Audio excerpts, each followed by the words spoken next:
Have you ever seen someone take heavy drugs before doing an interview with you?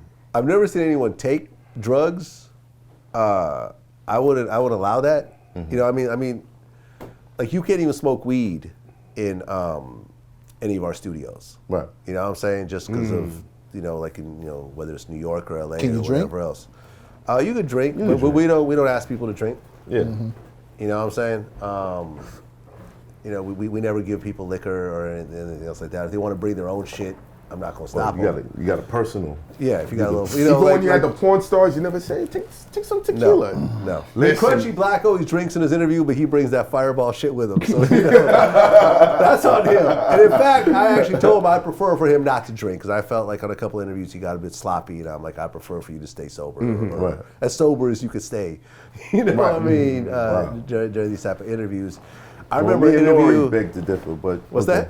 Me and Nori beg to differ, but it's cool. Beg to differ about Or what? staying sober during So interviews. you know, drink. Shout out to the OG. Shout out to the Getting OG. blitzed. You know, but I remember there was an interview with Jay the Youngin when I remember at one point in the interview he was like, "Yo, man, these perks got me fucked up," and he leaves the studio room and throws up. Wow. You know, in the lobby. I'm finding this out afterwards, and I guess he got his mic on, so you're hearing you're hearing the vomit, and you're hearing the oh, no one loves me, I'm all alone in the world, and all this crazy shit. And then at one point he managed to clean himself up and then get back in the interview, and we address what had just happened, but we didn't actually play. We buried the footage, the audio of him with the hot mic because we don't do that shit. Right. It's like if you're not in front of the camera, we're not going to record putting you, that out, even if you have the mic on you. Yeah. You know what I mean? So he was heavily drugged out, and if you look at what happened, he's in jail right now over some other crazy Remember shit. that maturity thing we were talking about? I think that he has an actual drug problem. Yeah. You know what I'm saying? Remember that maturity thing we were talking about? Yeah. That's what I'm talking about. But Vlad saved him though. He said I'm not putting any blame on him. But Yeah. if we're talking about grown men, Of course. huge difference between 22, 23, and 39, 40 that Nori interviews while they having sips and taking hits of weed. After a while, you got a lot of self-control. But if you a kid 22 and you sitting there talking about nobody loves me, and you But perked that's out. deeper than that though. Of course it is. Yeah. But you also haven't had time to work through that. And now you're doing an interview while you on perk. That's not a mature saying. Nobody walks in the door and say, "Hey, I'm on like 5 perks right now." I had Nobody's doing it. Of course What not. I'm saying is I had no idea Yeah. that he was on anything. Of course It wasn't until he actually said, "Yo, hold on, these perks are fucking me up," that I'm like, "Oh." Shit. Like who the fuck? Like I'm meeting this guy for the first time. I would right? expect you to know what he's like when he's high. I mean, no, How would you know that? How would you know? Yeah, what I he's have like? no you idea. did an interview with Lil Loaded. No, that wasn't me. No, Loaded. Yeah, it was me. Yeah, Yeah, you're right. it was Yeah. on. It was on. I thought you were talking about the dude. Like, one of the dudes said, "Want a perk?" Like Somebody offered you a No, perk. it wasn't me. It was a DJ Smalls interview. But people confuse it with mine sometimes. Smalls, yeah. But there was a dude that actually offered, like, "You want a perk?" That wasn't me. Nah. But anyways, sorry. Lil Loaded. Lil Loaded. And- yeah. and I- Rest it in was- peace, Lil Loaded. Yeah, man. I saw so much pain in the young brother, Yeah. just in the way he was talking. Yeah. And I consider myself an empath. I can kind of pick up on certain things. Yeah. And that interview really messed me up to the point where I did a live on it. And I just said, this is a tragedy. What a lot of these young artists are going through, where it's kind of like they get their deal and someone's like, "Yo, yeah, you like to get high? Here, keep taking these." You know what I mean? Lil And they're Loaded- getting robbed left and right. Lil Loaded seemed like he was sober though in that interview. Oh no! And that You don't think so? interview, it was the pain of everything that already happened. Yeah, I mean, his brother had gotten killed. He had gotten shot. He was going. There was a bunch of gang shit happening, and I could see the coldness, Yeah. but I knew it was a breaking point coming after that. Yeah, he ultimately And he ended up committed committing suicide after that. But he ended up, between that time, he ended up accidentally killing his friend during a video shoot. This dude named Savage Boosie, who was like his best friend, he accidentally killed him doing the dumb shit of doing music videos with a bunch of guns in the and all videos that. and shit that I used to do. I used to film dudes pointing guns on the fucking videos and everything. And sure enough, I remember saying like, "Yo, like, this is gonna end badly. Like, y'all need to just Put him away. just stop doing shit like that. And then sure enough, shortly afterwards, he ends up killing his friend.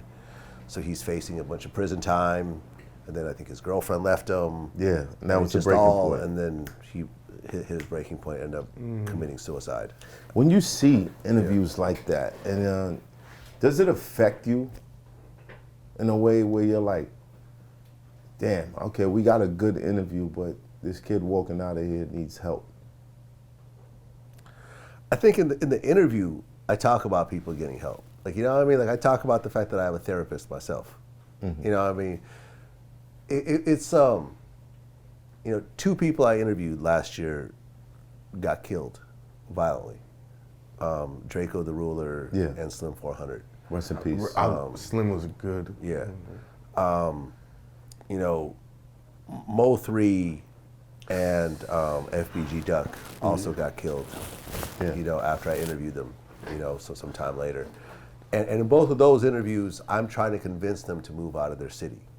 You know what I'm saying? Like me and FBG Duck, we had multiple interviews where I was just like, yo, you need to move. Like, your brother got killed, you've gotten shot multiple times, you're at war, you know, with these O-Block dudes. Like, you know, the shit, it's nonsensical. You got too much money and popularity to have to stay in Chicago anymore, and you should really move. And they're arguing with me and telling me why they shouldn't, and how they're gonna be okay, and how they know how to move. And Mo 3 says no one's gonna chase him down. You know, he's not worried in his own city when he got chased down and killed. You know, FBG Duck got killed on the equivalent of the Rodeo Drive of Chicago and the Gold Coast in broad daylight. You know, the 4 dudes that are involved in his murder allegedly have been arrested.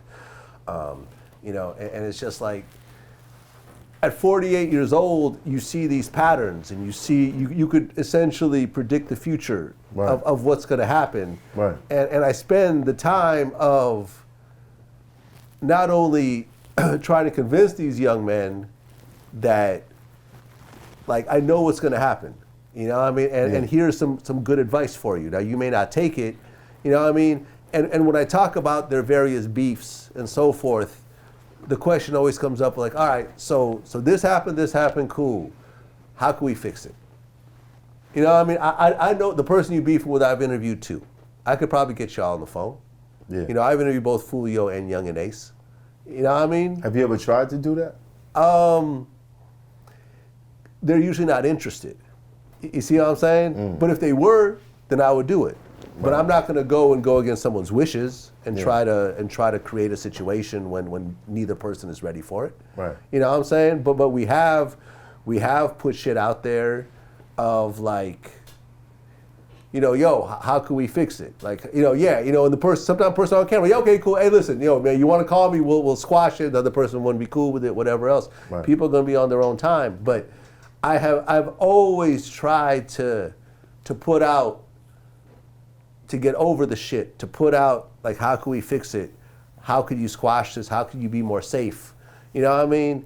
You know, like get over the stigma of people calling you a pussy because you moved out of your city, because Chief Keef has never gone back to Chicago since he moved out. And he's the biggest thing to come out of Chicago since Kanye. You see what I'm saying? He's literally been living in Calabasas this whole time while people around him have gotten killed back in Chicago. You see what I'm saying? Like, Lil Durk moved out of Chicago. Like, you know, Boosie moved out of Baton Rouge. You know, Mo 3 was in the process of trying to move out of Dallas. So we really, like, I really try to sit down and try to really, like, say, like, yo, like not only have I interviewed other people in your same predicament, but I've also interviewed the dudes who got out of prison 30 years later that were doing some of the shit that you were doing. And it's never a good story. There's never anything waiting for you back there. All that money you put aside is going to get spent.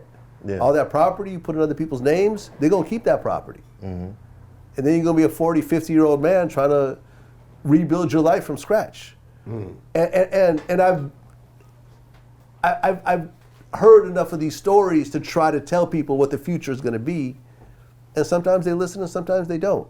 But I do empathize, to answer your question, and I do try my best to try to say, like, all right, like, okay, this was your past, but you could really change things in the future. You know, and I think and it may not change it with them, but I get dozens of DMs saying, yo, man, like, I changed my life around based on some of these interviews. Like I went and got a job. Like I went and started investing in stocks, and that changed my life. I went and stopped. I got out of a cycle that I was in because of what you kept saying. I went and got vaccinated because you kept talking about the vaccine. Like, you know what I'm saying? Right. And got out of this bullshit, like, you know, anti-vax thing that all my friends were talking about. And, you know, and my mom just died because she wouldn't get vaccinated. And thank God I listened to you. Like, you know what I'm saying? Right. Like, I'm still, you know, like K-Slay's right now on a ventilator. And I talked to him about he's off now. He's off. Okay, Okay, thank God. But, you Shout know, out to K-Slay. me and him talked about getting vaccinated. And he was like, nah, like, you know, I'm going to get vaccinated after all the variants are done because, you know, the vaccine don't work on the variants when it does. And then he ended up almost dying. You know what I mean? And it's just like, and I'm mad at myself. So you about think not if being, he was vaccinated, he wouldn't have been on that ventilator? Yes, I do, actually. Really? 100%. 100%. I feel like The vaccine doesn't stop you from getting it. It stops you from dying or getting into ICU. Like, you know what I mean? Like we interviewed, like I brought in actual medical doctors, like Dr. Khan, who's a medical doctor in Las Vegas, who's been treating COVID patients from day one. Basically was like everyone who's died or ended up in ICU has been unvaccinated. You know, and I've gone out of my way to try to put this information out there. I don't know. No, that's not true. I don't Adam think Clayton so. Powell, It's not true. Adam Powell was the Conversation's going a one. different He was way. totally vaccinated. I could tell this shit is about to go left. It's gonna go left. It's So gonna I'm go just gonna left. leave it It's about alone. to go I'm gonna left. leave it alone. But anyways, Listen, but what I'm saying is I always, in every interview, it's always like, yo, like watch my interview with Fulio. Like, all right, like he dissed all your dead homies and you dissed his dead homies. Fuck it. Let's, you know what I mean? What's it gonna take to get over this? Right. And it's like, I mean, I'd be willing to talk to him. You know what I mean? At least it softens the blow, you know, and really sort of bring out, like, you know, when I interviewed Youngin Ace, and I'm like, all the people that you, like, in Who I Smoke, I'm going to list all the people you named who are dead, along with their ages. So-and-so, age 15. So-and-so, age 16. So-and-so, age 18. So-and-so, 15, 14, 13, 12. Like, you know what I mean? Like, and he's kind of like laughing or whatever, but I'm like, y'all got to really see this shit. Like, you talking about smoking adolescents and teenagers. We're not talking about grown-ass men, like, you know, who are even 18 years old, and you try to bring, like I know you're getting your views, but like, yo, but here's the reality of what's really happening. You know what I mean? Yeah. I interviewed FBG Duck's mother as she's crying about losing 3 of her children. You know what I'm saying? Like 2 of them through violent situations, and it's like, yo, like, yeah, it's cool to be clout chasing, it's cool to smoking your dead ops and whatever else to get your views up. Here's what happens to your mother after you get killed. I want everyone to see this. I want everyone to see this woman crying on camera because her son is dead. You know what I mean? Right. Who got killed in broad daylight. Maybe this will put things in And perspective. we don't know who killed him yet because it took a year for them to find the killer. And I brought her afterwards after the dudes got arrested. Right. You know what I'm saying? To show, okay, does this bring us a sense of closure? And it does. You know what I mean? So it's just like, this is what I do on a regular basis for years that people don't always focus on, but this is the reality of the platform. It's not here to stir up beefs, to increase the beefs, to whatever else. It's like, all right, I mean, it's out there. We're going to talk about it. We're going to address it. But at the end of the interview, it's like, how are we going to fix it? It's hot for trapper turn smack rapper. Only smack rapper that you know is smack rappers. Got bars I can hang with the backpackers. Trap star, I don't hang with the backpackers. I'm in the hood with the work you heard. Making fiends leave earth you heard. Got your baby mama thirst you heard. Feel the flow, nigga, throw it in reverse. This the wave you need to surf you heard.